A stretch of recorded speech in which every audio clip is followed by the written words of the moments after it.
सकाळची सुरुवात केली ही आपण व्यायाम करू. मग काय पहिल्यांदा घेतलं प्रत्येक प्रकारचं stretching, side stretching, upper stretching, lower stretching. Stretching करणं खूप महत्त्वाचं आहे. त्यानुसार आपले सगळे मसल्स ओपन होतात आणि फ्री होतात.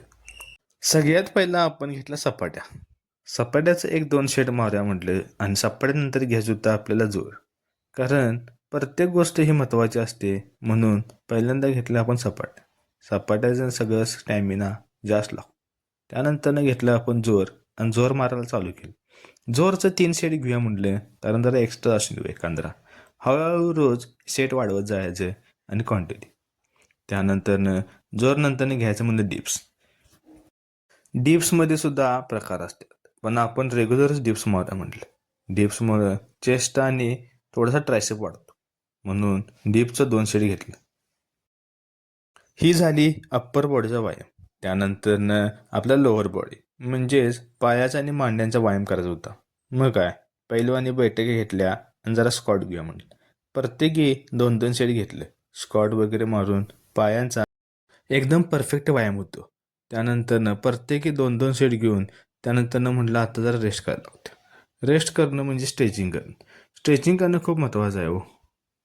पहिल्यांदा घेतलं आपण बटरफ्लाय स्ट्रेचिंग, म्हणजे असं सगळं पाय एकत्र करून त्यानंतरनं आपण आपल्या मांड्या हलवायला चालू केलं. व्यवस्थित असं मांडीला आणि कंबरला ताण पडेल एवढा आपल्याला ताण द्यायचा.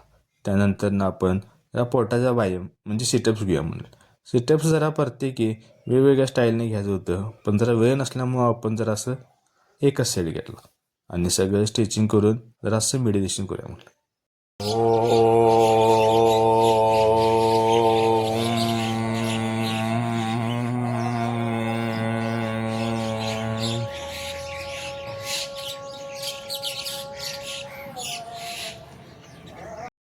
त्यानंतरनं आपलं सगळं आवरलं आणि निघालो आपण आपल्या साईडवर.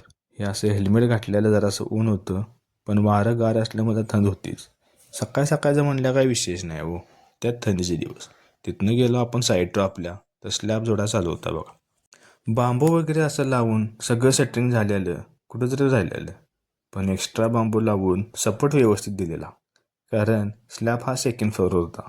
त्यानंतर इकडं हा असा जिना होता म्हणजे स्टेअरकेस. त्यानंतर आपलं एक लाईनवर होता, तिथं आपण गेलेलो सगळ्या लाईन दोरी बांधून असं केलं होतं बघा. लाईनवर डबल असल्यामुळं कुठं पॉईंट आहे काय समजत नव्हतं. त्यामुळं वेगवेगळ्या कलरची लाईन दोरी सगळी बांधून घेतलेली. मग काय वरच्या टेरेसवर गेलं बघूया म्हणलं काय काय काय इथं सगळं जम्बलिंग झालं का झालं, पण व्यवस्थित सगळं मार्किंग करून आपण खाली खड्ड्यात PCCवर करायला चालू केली. भावानं असं वरनं वळंबा टाकला आणि सोडला. विशेष नाही हो, परफेक्ट एकदम सोडून मार्किंग सगळं व्यवस्थित करून कॉलम पोझिशन सगळं मार्क करून घेतल्या. त्यानंतरनं जायचं म्हटलं घरला तर जेवायला गेलो. मस्तपैकी भात आमटी आणि 2 केळं खाऊन परत साईडवर गेलं तर काय जेवून येऊन ह्यांनी कॉलम उभा करायला चालू केलं होतं बघा.